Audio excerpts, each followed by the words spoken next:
Morning, Paolo.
Morning, Callum. Morning. How you doing? When the picture flashed up there, I thought you were in the pub for a second. Oh no, just a a small office room. I was about to say the life of a tester. So no, not quite. Being in a small office room is much more realistic. How are you? Okay. Yeah, not too bad, thank you. How about you? Yeah, not too bad. Bit of a cold, but I've done my COVID test, so we're all good, which is fine. Bit of a relief. That sucks. Yeah, but yeah, it could be a lot worse. I'm just a bit paranoid now that things have spiked again, you know. Yeah, no, I've got friends who are who think that they've got COVID as well, but it's just a cold, and you're like, no, come on. This is just how we're living with things now. Exactly. Not everything is COVID, luckily. We've got to troop on somehow. Yeah. We've got to troop on. Yeah, we'll give it kind of 5 minutes. Just cool. I've got slides as well. Cool, perfect. Can you see that? Can you see the slide that I've got up there? Yeah, I can. I was going to say, put my hyphen in between my names. I paid a lot of money for that. Well, I did wonder about that when I was writing it. I thought it seems like the sort of name that needs a hyphen. Yeah, I paid loads for that hyphen. It's an old English name, Akehurst, Ryan. That means I pretentiously double-barreled after getting married. It means King of the Oak Forest. No, really? Yeah. Well, as a Dungeons and Dragons player, as I read on the bio, then it's quite an apt surname, I think. That's how I know that is what it means as well. I thought so. Morning, peoples.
I'm liking the jacket, Callum. Oh, thanks. Yes. Yeah, I dressed up for you this morning and everything. I was going to say it's kind of sits in between a going out jacket and a bathrobe there. It's exciting. No, we've got a work day. I was like, that's why I'm in the office and dressed up as well. I was like, right, I'm doing a thing. Got to make an effort. Got to make an effort in the office. That whole peacocking thing of like, hey, which one's the tester? Oh, that guy with the bleached hair and the golden jacket on.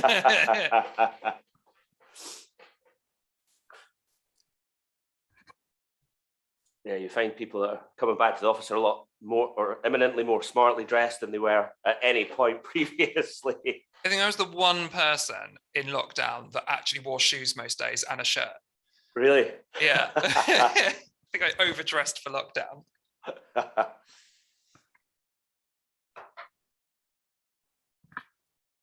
Yeah, we'll give another couple of minutes.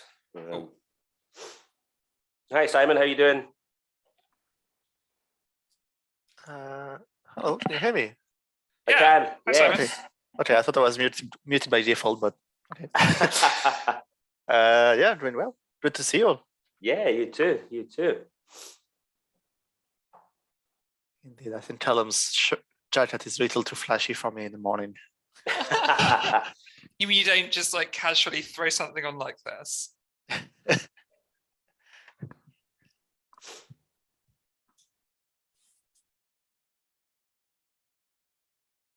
Like, you can't even see it, but I have a matching earring on as well. That's what you do. And that's just the sort of style you expect from a tester. Is that what the talk's actually going to be about? Less exploratory testing and more how to carry it off being a tester? I'll pivot. I'll do a strong pivot onto... That could be another one. Tips for up-and-coming testers.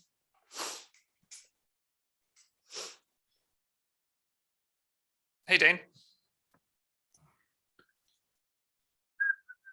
Oh, I'm not muted. Good morning. No, you're not. Morning. Apologies for being late. That's right. No worries. We'll just give it another minute and then we'll kick off. Always a few stragglers, which is fine.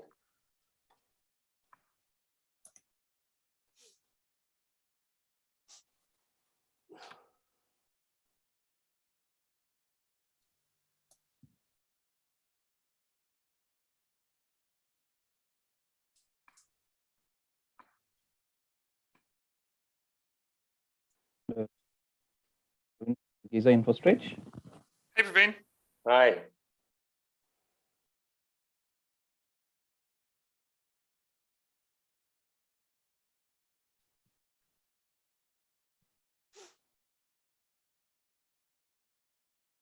Cool. Shall we get started then? And I appreciate we've all got work to go to afterwards. So I think firstly, just a warm welcome to everyone. Thanks for joining us so early on this Thursday morning. Obviously, great to have Callum here. Some of you may know him, of course. He's quite a regular on the meetup scene and quite involved with the Ministry of Test as well. So yeah, and if you don't know him, well, you're about to find out a little bit more about him shortly. So yeah, before we get to the main event, just a quick overview of the We Are Tech group for those of you that are new. So basically, we're an open tech group. We like to cover a broad range of topics from testing to development, DevOps, Agile, you name it. We're based out of the Northeast, but we're an online group. So regardless of location, we're keen to have people come and join us. And yeah, what we're keen to do as well is just have people's input. If there's something you'd like to hear about or talk about, if you know someone that may want to speak, we're always keen to give that platform and really facilitate that for the community. So this event will be recorded and go up on the YouTube channel later. So if you don't want your face to appear on camera for whatever reason that you don't need to divulge, then obviously keep your camera switched off. And thanks to InfoStretch as well, lastly, for sponsoring the meeting. So that's the intro out the way, short and sweet. So I'll shortly hand over to Callum, who'll give us a quick overview of exploratory testing, then I'll moderate a Q&A session. So we've got some questions that have actually came in via Twitter and LinkedIn already. So I'll start with those. And if anyone here in the group has questions, then pop them in the chat and I'll put them to Callum as and when. So yeah, I will stop sharing my screen now and pass over to the man himself. Morning, everyone. Give me 2 secs and I will just share this. You should now be able to see it. So talking exploratory testing, this is an Ask Me Anything, of course. So yeah, do throw out any questions that you have in the chat and I will answer them. But I just thought I'd take some time to very quickly just go through concepts, just get us all aligned so that we know where we're at with things. Just a bit about myself. As I said, Callum Akehurst Ryan, old English name, means I pretentiously double-barreled. You can find me on Twitter at @CAkehurstRyan, and I'm an exploratory tester with a number of years of experience across multiple domains: finance, defense, public safety, e-commerce. So I've done agile testing and exploratory testing in very secure environments, very auditable environments, very old school environments, as well as like modern tech startups as well. Love a mind map, that's how I take notes. We'll talk about that. And I am also a kick-ass dungeon master. So you can always come to me for any of your Dungeons and Dragons needs as well. So let's talk about exploratory testing. So what exploratory testing fundamentally at its root is looking for new information. What we're trying to do is we're trying to test to find out the unknowns in a project or in a product or a service or a design or something. We are structuring our tests and being collaborative. What I mean by that is we're planning to find useful information to our teams that is relevant. We're not just being ad hoc and chaotic about things. We're not just doing bug bashes where we're just trying to find nasty little things that no one really cares about. We're trying to be structured about our testing. We're trying to be useful with our test notes and say, do you know what? Here's something that you care about. Here's some information we can use to make decisions on. And just to talk about what it's not, as we say there, it's not about just manually testing, doing your scripted testing, but without a script. It's not about that unstructured ad hoc testing, and it's not something that's unplanned. If you are working in a regulated environment, we can still use exploratory testing, plan it, regulate on it, audit on it as well. And importantly, exploratory testing is not dependent on a finished product. We don't have to just test from the UI. We can test anything: ideas, concepts, designs, services, code, APIs, WebSockets, whatever you want to. So again, it's just about uncovering information in a structured way. So just to boil all that down that I said, it's about interacting with a product or system or doing critical analysis on designs with the express intention of sharing that information about it. That sharing information part is key because that's the whole point of why we're doing our exploration. So just to give a bit of an example, if you get a new game or a new phone app, what do? Do you sit there, read the manual, find out what it should be doing, or actually use it to see what it actually does? If you use it, that's effectively exploring to find out information, inform yourself on what something does. We're not about doing that waterfall thing of read it all, check it does all those things. We're about actually trying something, getting involved with it, and from there, making informed decisions or having informed knowledge about what this product is and does. And why do we do it? So I talked about uncovering information. And information about a product or a service or something can sit on a spectrum between we explicitly know how it should work, all the way through to we have no idea how it works. So this is like explicit knowledge all the way through to unknowns, and then unknown unknowns. Unknown unknowns being like we don't even know what we don't know about this product. And the less we know about how a product works or should work or does work, the more risky it is that it will work in a bad way. If we don't know what happens on Linux, then there's more risk that it won't behave as we want it to when it's deployed to Linux. When we don't know about something, that's where we can use our exploratory tests. That's where we want to uncover information. If we explicitly know how something's going to behave, so from that left-hand side of the diagram, we can use scripted tests. If we have a requirement, or if we have explicit knowledge to say it will do X, we can say, yep, does X, tick. And that's really good for scripted or automated tests. But when we have no idea how it will work, when we've got less and less product knowledge about something, that's when we can run our experiments, do exploration, find that information out and make it explicit. All that information that we find out from where we have no idea becomes explicit. And because of that, we can turn our exploratory tests over to being scripted tests as we go through, say, right, we now know that when we deploy to Linux, this is what happens, this is what happens, this is what happens. And we can say, right, does it continue to do that? Tick, tick, tick, turn them into scripted tests. And just talking about like where we can run our tests as well. Exploratory testing, as I said, is not dependent on a finished product. If we take this timeline of the software delivery lifecycle, where something starts off as an idea, we create artifacts, we create JIRA tickets or designs or so on, we plan them, we do code designs or architectural designs, and then do development, maybe we release and beyond release. Traditionally, with scripted tests, we sit here. Once we've developed something, we say, has it done this? Tick. Has it done this? Tick. With exploratory testing, where we are trying to uncover information, learn new things about a system, we can find information anywhere. To that extent, if you wanted to, just the idea of something, somebody from the business comes along and says, all right, I want a chair. We can start testing that idea. You can say, okay, do you want to be able to sit down? How many people want to be able to sit down? Is this going in a living room? Is this an office chair? Actually, do you want to have a little nap? Do you really want a bed?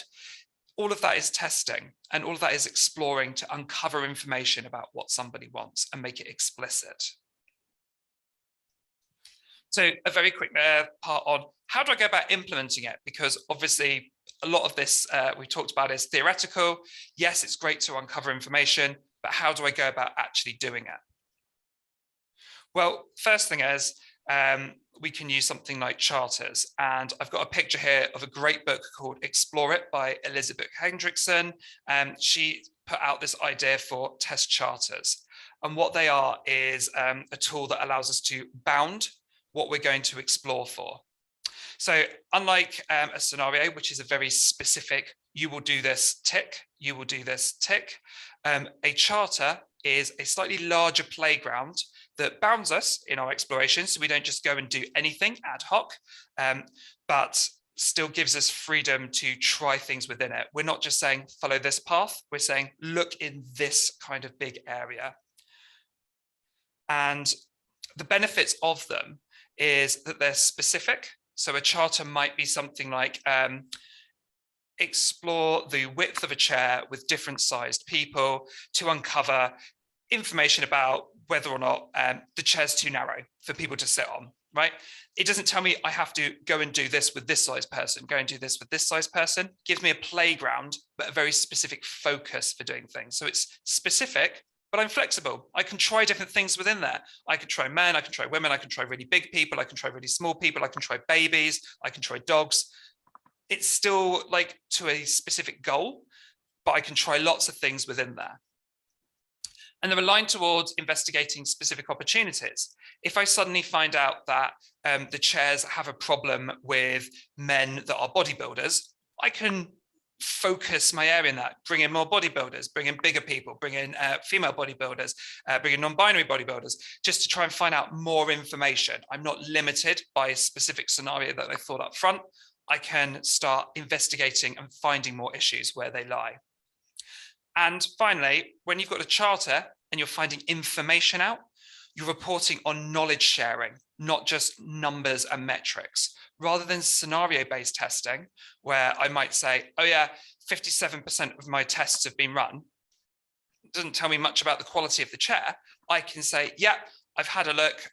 I looked at a number of skinny people between the ages of 18 to 25. They all sat on the chair really great. What we're finding is that bodybuilders of a weight of 20 stone or more don't fit onto the panel here. So, oh, someone else talking there. Yeah, the reporting focuses on actually giving that knowledge over rather than just numbers that might actually not lead us to being able to make decisions on things. And we talked about what these charters look like as opposed to scripts. We said we'll explore something with resources, so to discover specific information. So what this gives us is a scope. What am I looking at? With my scope of my tools. So this is my Explore a chair with different sizes of people. And then to discover specific information, this is the aim. Why am I doing this? Why is this going to be useful? So this is trying to find out whether or not the seat is too narrow for people. So here we go, that's what we've said there. So when you're creating a charter and you're exploratory testing, again, we're focusing on what's my scope, how am I doing this, and what's my aim for it. And the reason for that is just to structure my testing. So it's not just ad hoc, it's not chaotic. I can focus my testing so that it's useful to my teams. And also it has an endpoint, because otherwise your exploration could be endless. If I said test a chair, you might go and try all sorts of things forever, or even just run out of ideas. Having that sort of boundary and scope helps focus the mind and just gives me sort of like a time limit or just limitations so that I can keep that information focused. Just with the how of testing, loads of different tools that we can use, right? So I've just put a few here. Any tools that you want. The secret to exploratory testing is that it's not just the UI. Focus on whatever tools is useful to you to drive out and get more information. I've talked about heuristics and cheat sheets here. Cheat sheets are great. You can even make your own, makes you sound really smart in a meeting if you can come and say, oh, I thought about all the risks related to a chair up front, and there are all these things, so I might test all these things. But look full stack through your system as well. And the real secret to all this is take some notes. Note-taking is really important when you're testing. That helps with the auditability, it helps with the traceability, and it helps you just like know what you've tested and like play that back to people as well. So as I'm testing, I will say something like, okay, we've tried this size of person, what happened, what happened, what happened? Okay, I've tried this size of person, what happened, what happened?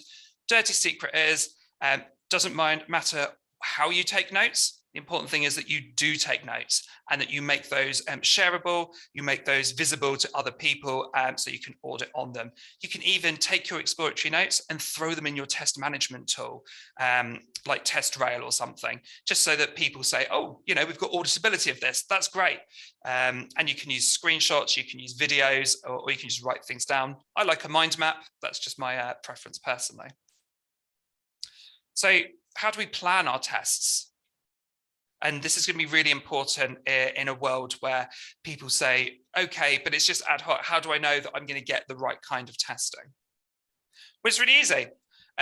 You come up with your risks and your test charters like we have here, and you just say something, you just time box them. You say, I want to find out information about something. My test charter is my scope.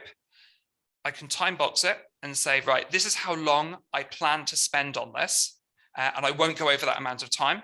And then you prioritize it and you can just run things based on that priority. So put all of your ideas in. You don't have to run all of them. Just get them out there so that then you can prioritize them with your team as well. And if you get to a point of needing to retest something, if you say, I didn't find out all the information that's useful to my team, you can add that at the bottom. Add that to the bottom of your list, prioritize it. Maybe you don't need to do it as long. Maybe you don't need to do it right now, but you can get back to it. And all of this basically gives you a test plan. It gives you that planning and structure to say, here's all the stuff that I want to test. Here's how long it will take. And here's my prioritization. You can report back on that and say, do you know what? The rest of the testing on this project is probably about 7 hours worth there if we wanted to find this kind of information out. Alternatively, you can use things like mind maps. You can break down things into their components. You can see there I've prioritized like for a chair, legs and material. Then maybe I'll look at the back and the cushions. I've come up with tests and questions on there, and then actually driven out tests and test charters based on how I've broken that out. It's just a different way of visualizing how to come up with your tests there. And reporting. So we talked very early on about how sharing information is the point of testing. And how do we want to do that? Well, there's loads of different ways that we can do that. We can either use a test sheet. I talked and showed you that Excel document that basically says, here's a load of tests that I can do. We can use that to say, here's the testing that I can do, talk to me about it. We can use bugs to report back to our team. We can use stand-ups in our daily stand-ups to say, here's what I'm looking at testing, here are the risks that I'm going to do, you know, report back to you later today. Give people that information of how good things are, or even say, I've looked at this. This is what's good about it. This is what was bad about it. And these are the bugs that I've raised. Just make that information really clear to people. Or we can run a debrief, which is basically a chat back to the developer who worked on something to say, here's the good, here's the bad, here's the ugly. We can use our test notes to go through what did we test, what did we see, what did we like, what issues were found on it, and enter into conversations of, do we need to fix things? We can also use different ways of reporting back to stakeholders. We can use our test sheets, so that report that says, right, here's what I've tested, or here's where I'm testing. We can show tickets in Jira or TestRail or so on, and we can give demos back to stakeholders. When we've got a lot of information that comes from exploratory testing, demo it, actually pull up the system, showcase it back to stakeholders as well. But the important thing here is that we're providing information about quality. We're talking about it. We're not just saying, yeah, I've run 52 tests. Rather than that, we're talking about, right, here's what I've looked at. Here's the specifics around what's good. Here's the specifics around what's bad, because that ultimately is going to give people like informed knowledge about quality, informed knowledge about what needs fixing, or whether or not they can actually go live with something. So have a quick look at one of these test sheets. We can talk about like from our test charters that we've run, we can say what the status is, so it looks good, or I found some issues, and just make some like quick notes to say like I've raised, you know, some bugs in Jira about it, or here's what looks good. Provide a quality narrative even in these notes to say here's the specifics of what looks good or what looks bad with regards to this charter. Skip over that. And we talked about a debrief, which is that discussion between testers and someone that worked on the item. It's a really powerful tool. I wrote a blog post about it on the Ministry of Testing. I recommend looking it up, because being able to talk back about your testing to stakeholders and developers to share information and say, you know, here's potential pitfalls that we found is a really key skill when you're doing exploratory testing. And we can use exploratory testing to basically win over our team and integrate with them as well. So in order to work with your team, in order to be an exploratory tester, you have to become a trusted advisor. You need to use your testing to show that you're on their side and can provide useful information. One of the key problems with implementing exploratory testing is that people don't see the value in it. They think that you're just going to either try and deliberately find bugs or edge cases that no one will ever be interested in. So you're trying to hold them to a level of quality that is unrealistic, or you're basically not doing something that's focused in on what they care about at the moment. So we have to make sure that we show that we're working on their side, that we're helping them, and that we're being useful as well. And there's different ways that we can do this. As we get more agile as a team, we can implement different things with it to help the teams, basically. So in low agile maturity, if you're just starting off on things, you can start running sessions, these test charters that we described, instead of scripts. Just make that small shift, start pulling out different types of information, show how you can be flexible in your testing. Capture your test info, so the information that you've generated from your exploration, like in your mind map or whatever test notes that you've taken, in the existing tools at your disposal, whether that's Jira, TestRail, you know, Quality Center, any of those things, and start contributing to stand up, start talking to your team to say, look, I've looked at this, this is what I've found. As you get to a more medium level of maturity, you can not just share bugs back to people, but start sharing full test info. Say, here's exactly what I've tested, and here's what's good as well as what's bad as well. start socializing the idea of debriefing, basically. So you want to run these debriefs. You want to start having conversations after your testing with your developers to say, here's what the testing looks like, and get information back from them as well. Start asking them, like, what do you think about this testing? Is there anything that you developed that I haven't looked at yet, or any risks that you can think of as well? And speaking of risks, start capturing risks up front.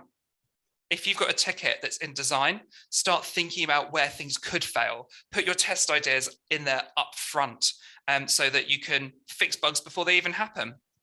Show that you're being useful and you're working with your team. You're not here to say, haha, I caught you out, you didn't think of this. Push that up front. Start saying, okay, I've done some exploration, I've done some thinking about this. This is where this could fail. If we fix this now, it won't be a bug. And obviously, with this more mature level of agility, we can support helping unit testing, pairing with developers, start debugging, working with them to find out, what coverage of unit tests looks like, supporting them in the testability of their code. As we get into high-end maturity, we can have input into creating artifacts, run your 3 amigos or Triforce or story shaping, start pairing with people, use TDD, test-driven development to actually shape what unit tests look like at the point of development, and start coaching your team, get them testing as well as you testing as well. So this is what we've talked about here. So being useful in a team, means refining what to build, trying to shape what things could look like, or even how testable they could be, or finding issues before we even develop them. Provide useful information for anything that's work in progress. So run your testing up front, run testing as things are being developed. So while it's in progress, to say, here's what I'm seeing. We're testing in parallel to what's being developed. Let's stop these bugs from happening even as they happen, and make sure that you're talking to your team and your developers as well. You don't just want to be firing bugs over a wall and never talking to them. Get that debriefing going, get talking to people and say, do you know what? This is what's good. This is what's bad. Do you have any thoughts? So we can collaborate and make decisions on things. And finally, you can really integrate into a team by using something like charismatic testing.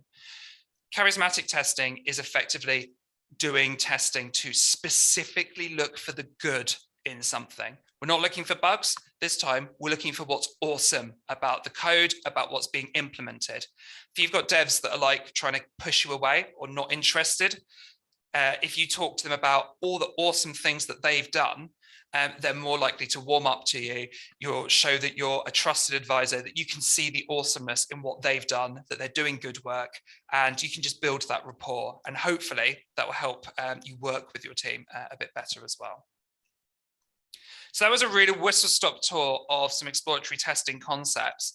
I now want to open up for the Ask Me Anything portion. So hopefully we've got a moderator here who's able to have a chat with us. So yeah.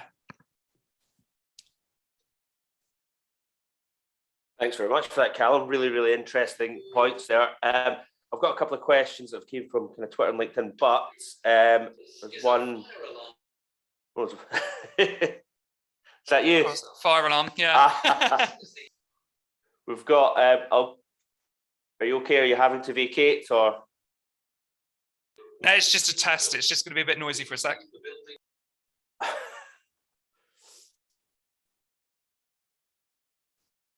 This is the alert. That's right, keep going with the question. That's all right. Okay, so we'll kick off with the first question that came from the chat from Dean. So what tools do you use for creating mind maps, and which are the best?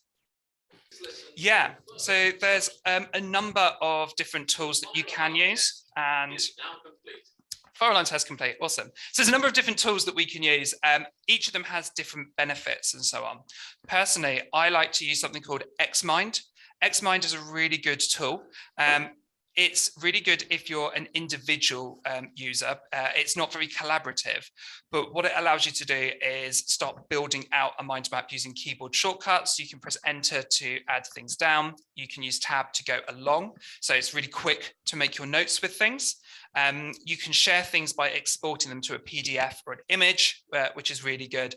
The only downside of it is you don't have that real-time collaboration like you would in a Google Doc. For something like that, something like Miro, Miro Boards has a mind mapping feature, or something like Mind Map, which is a Google Drive integration, is really good as well.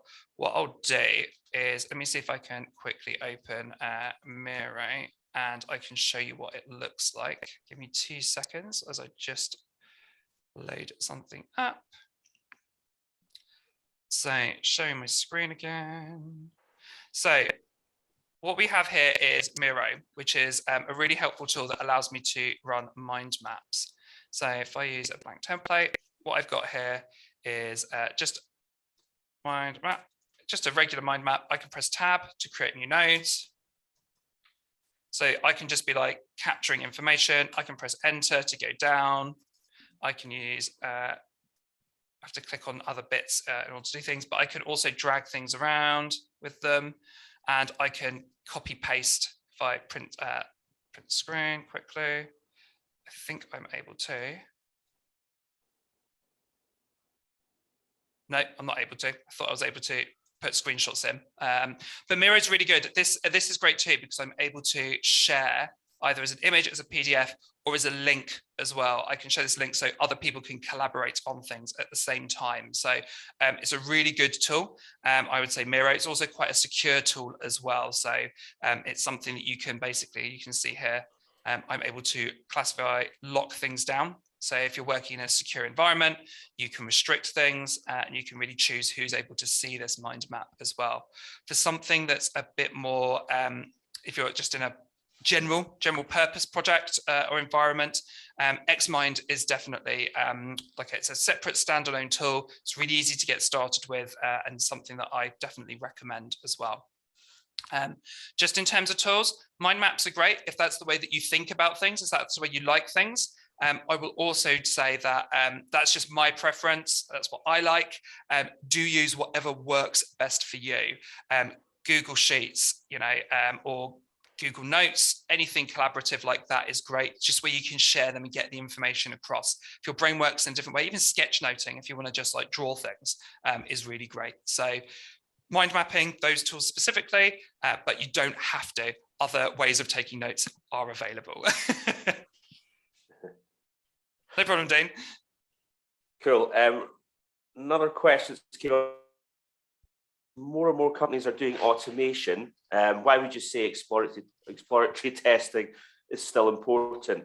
Yeah, and let me open up. I'm going to keep jumping back to slides because I'm quite a visual person.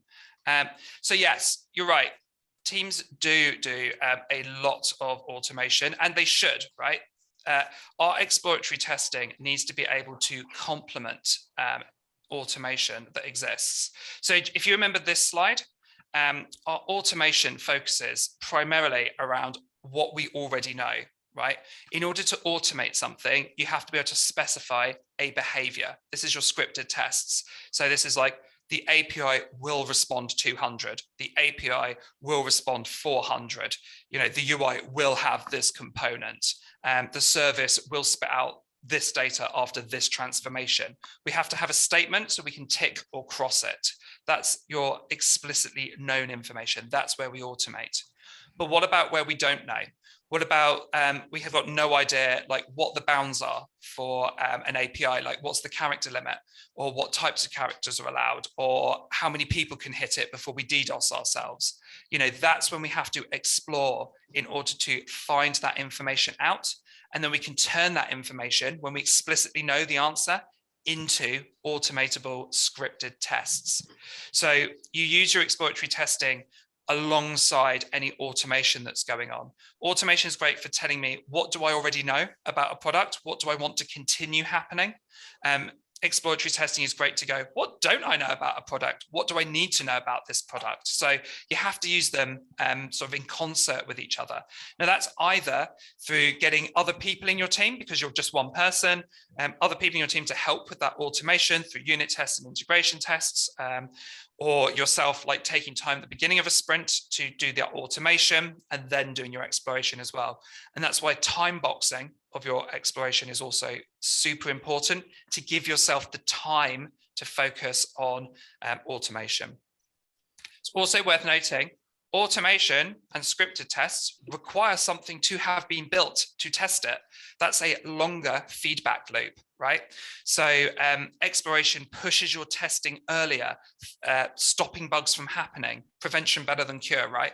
Stop your bugs from happening with your exploration, rather than waiting until you've built a whole framework, scripted out a load of stuff, had something built, and then run your tests against it.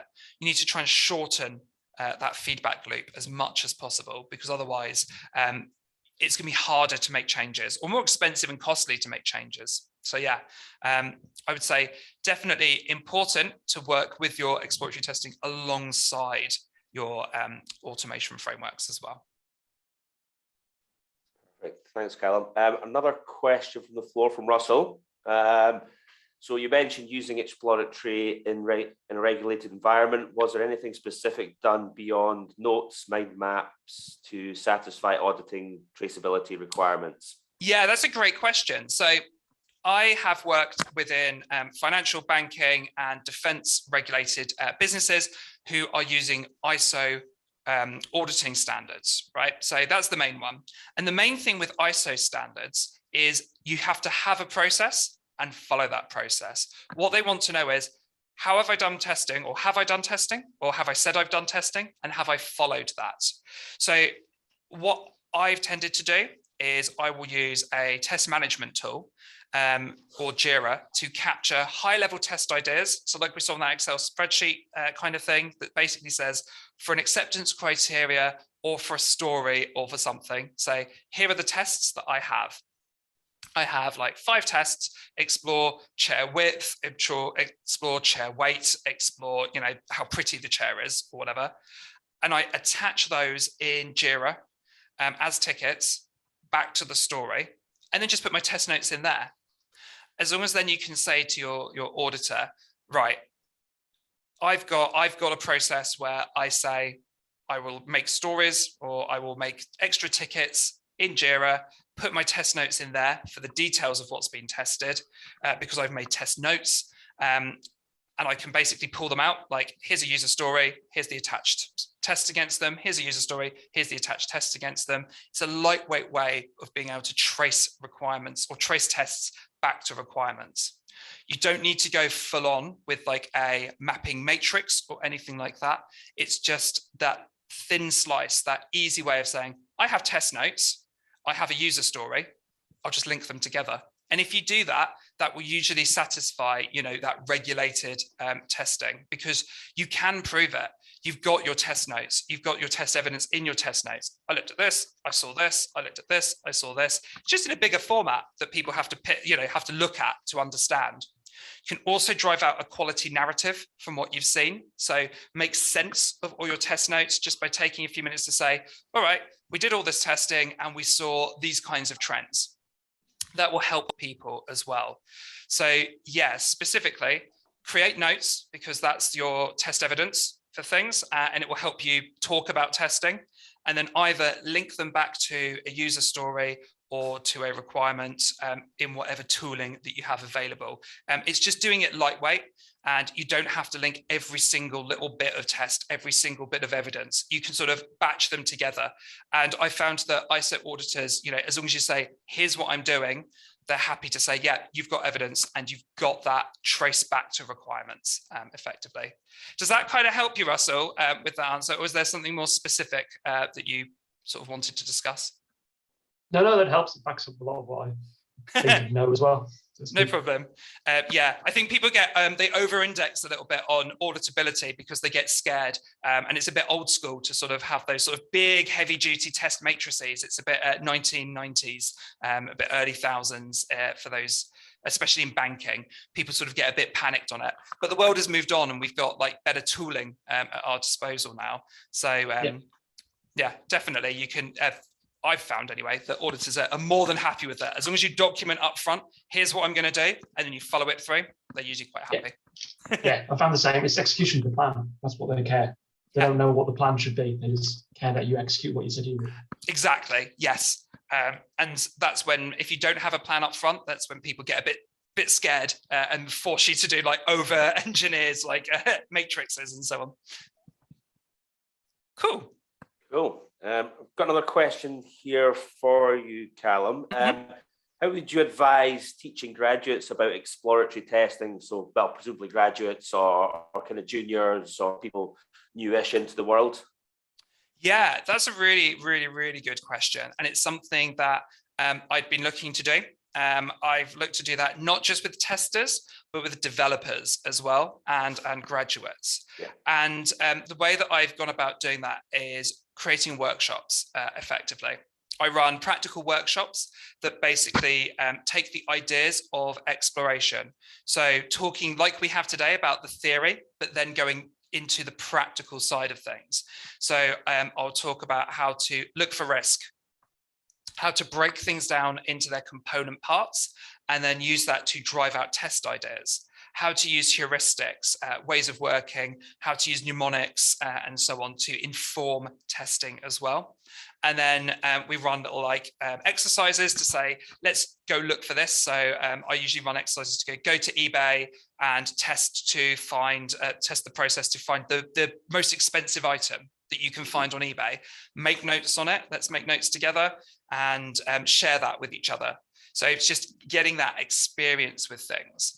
I run sort of full workshops with those practical elements with them. I have a 5-part workshop that I tend to run for graduates as well that talks about the theory of things, then breaking things down into risks, then actually running tests, then taking test notes, and then finding how to pair as well, pairing with people to do exploratory testing.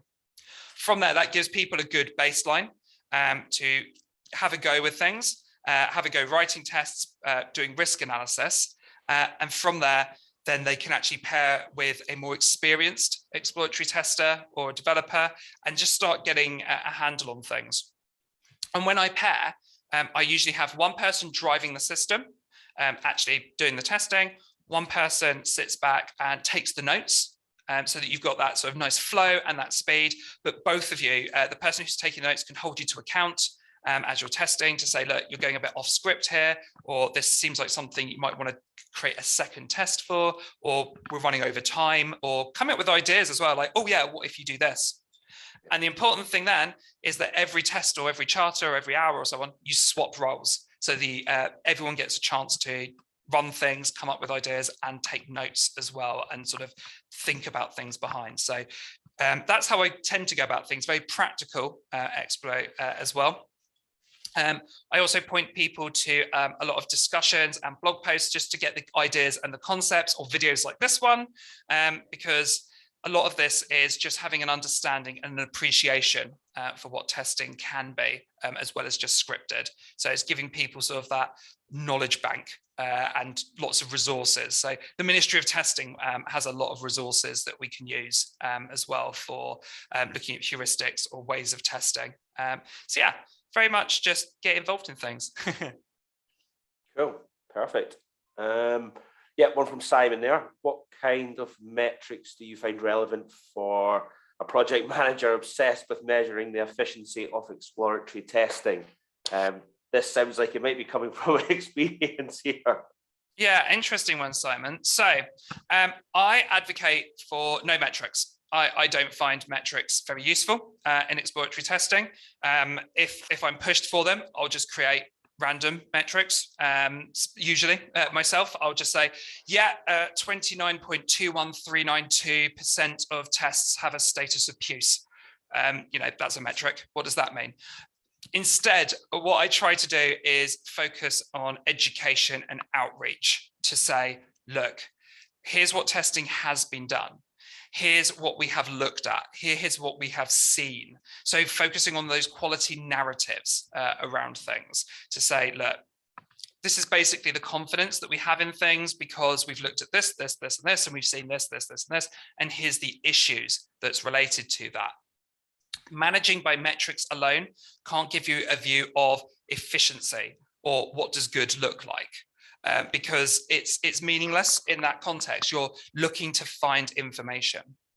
If you were pushed, massively pushed, you could run things of this many hours worth of testing yielded this much information, or yielded information that led to this much automation or this many fixes or this many decisions. You could do that if you really pushed for it, but I would really push back on these types of things because the metrics are kind of meaningless and not very relevant in this kind of environment, because at the end of the day, you're exploring to find new information. And if you want to talk about efficiency, well, it's always efficient. If I went out to find information about something, I ran some tests, I found out information about something, awesome stuff. So you could just be like, yeah, 100% of my tests yielded information.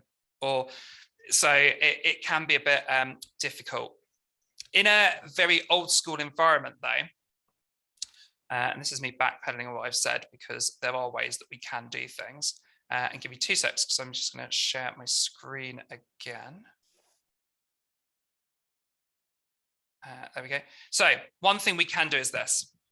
So you see where I've got my test charter. I've said how many hours it takes there, on how many priorities there were, and how many issues that have been found. We could report on something like that. We could say, okay, I have ran 6 hours of testing and we have found 4 bugs, 3 major and 1 minor that have been discussed with the team, ready for fix. So again, we could say that is a type of metrics. We could then say, like, we've got outstanding tests, we've got an hour's worth of testing, but it's sort of low priority for the team to find out information about that. So you could basically discuss things based around metrics in that way. If I were going to do it, I'd probably talk about, yeah, I've run 6 hours of tests. We found some bugs that have come out of it. And here are the narratives. Here is what we found out. Here is why that's useful. Let me give you a demo. Here's the effectiveness of what we're doing. You know, if you want to index on like the knowledge that I can give to a team, let's do that. Here's what that is. But numbers-based metrics probably aren't going to be super useful to you there. It's more, I have spent this much time doing some testing and here are my outputs. Did that kind of help you there, Simon? Or did you have a specific use case there? I won't bore everyone with the specifics, but yeah, I think the test charter should be an angle to tackle that. Yeah, thank you. I would double down on it as well, just to do that. Make sure you do that outreach to explain why quality narratives and that qualitative information is more useful than quantitative information in this. And you can do that by going to your stand-ups, start just like peppering the idea of, oh, I looked at this and here's what's good and here's what's bad, or run those debriefs with that person just to give that confidence level. Because what they're looking for when they ask for numbers and efficiency and so on is confidence in what you're doing. And they're looking for confidence in being able to make decisions and so on. So if you give them that information, if you share that with them, walk through your test notes, that usually helps them out quite a lot as well. Yeah, thank you. Cool. Cool. We've had a comment, not a question, from Vladimir. I'll read it out anyway, in case we've got something to add to it, Callum. So sometimes we put more than expected in our projects. I think exploratory testing can discover such undocumented possibilities. This is a great opportunity to try and get more out of our product. By the way, the similar way is in pure science. Sometimes the discovered equations contain much more interesting things than they were expected by their creators. It's awesome. Thank you so much. 100% agree with that. And I mentioned that charisma testing. So this is something that Richard Icahn of the Test I put forward, looking for what in our product has the it factor, exploring to find out the more, the juicy, delicious awesomeness that exists with our projects. And we can explore to find that. And we can play that back, right? We don't just have to, as testers, say, here are the problems with something. We can go back to stakeholders, product owners, project managers, customers, and say, also, what's come out of this product is these awesome things here. It's really easy to use. It's usable. It's accessible. It's fast. Here are all these features that you didn't even know you were going to get.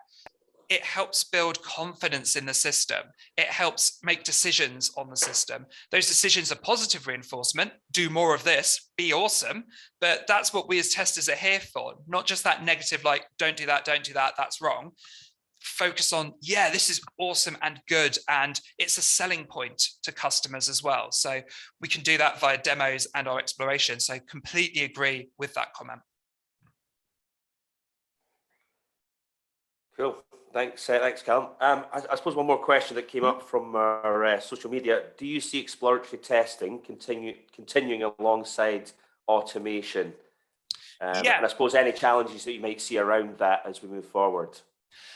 So yes, entirely. As we've talked about, as I showed you in that diagram, exploratory testing is needed to uncover more information earlier through critical analysis of designs, of ideas, of JIRA tickets, and so on.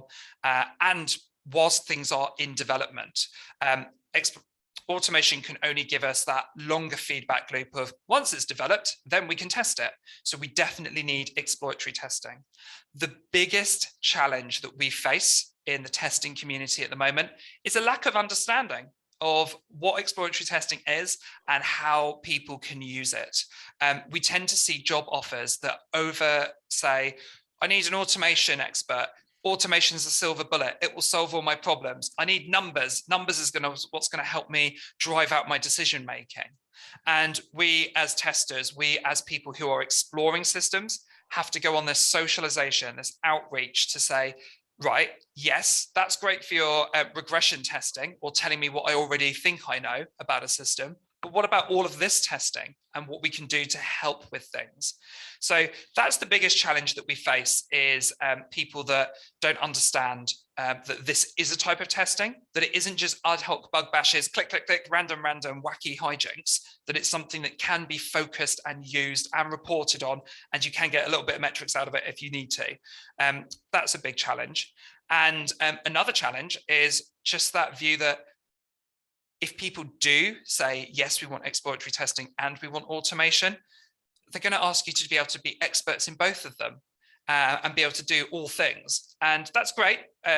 Being a starfish, having like all those different abilities, all those, spokes to your wheel is great, but it's not for everyone, right?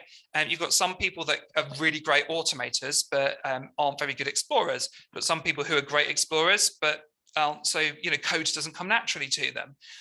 You need to be a bit T-shaped, be able to understand and do a bit of everything.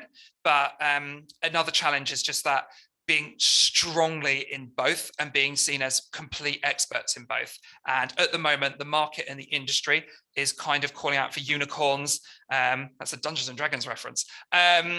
People who can do everything, they're all things to all people. And it's just a bit difficult because you might be, the world's best automator, not the best explorer.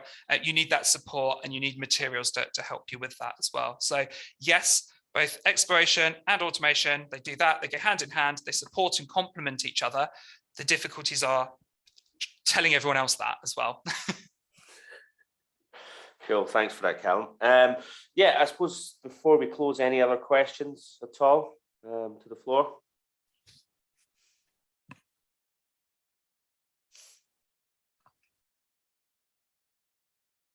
Perfect, cool. Well, listen, Callum, thank you so much for joining us and taking the time this morning. It's been really, really interesting. And I suppose just to the floor there, if anyone's got any kind of topics or perhaps want to follow up from Callum on anything else at some point, do get in touch, or indeed any other kind of topics that you'd look for us to cover off or facilitate.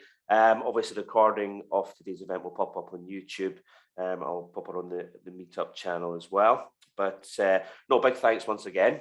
And if you want to carry on the conversation with me directly, obviously I'm there on Akehurst Ryan on Twitter. I'm quite active on LinkedIn, and you can find me on Callum Akehurst Ryan's testing blog as well. Just look up my name. It's quite a unique name, and you'll know me when you see me. I'll pop the link in the meetup group as well. So thanks again, everyone. Have a great day. Brilliant. Thanks everyone. Cheers all. Bye-bye. Thank you. Everyone, bye-bye. Bye. Thank you. Bye.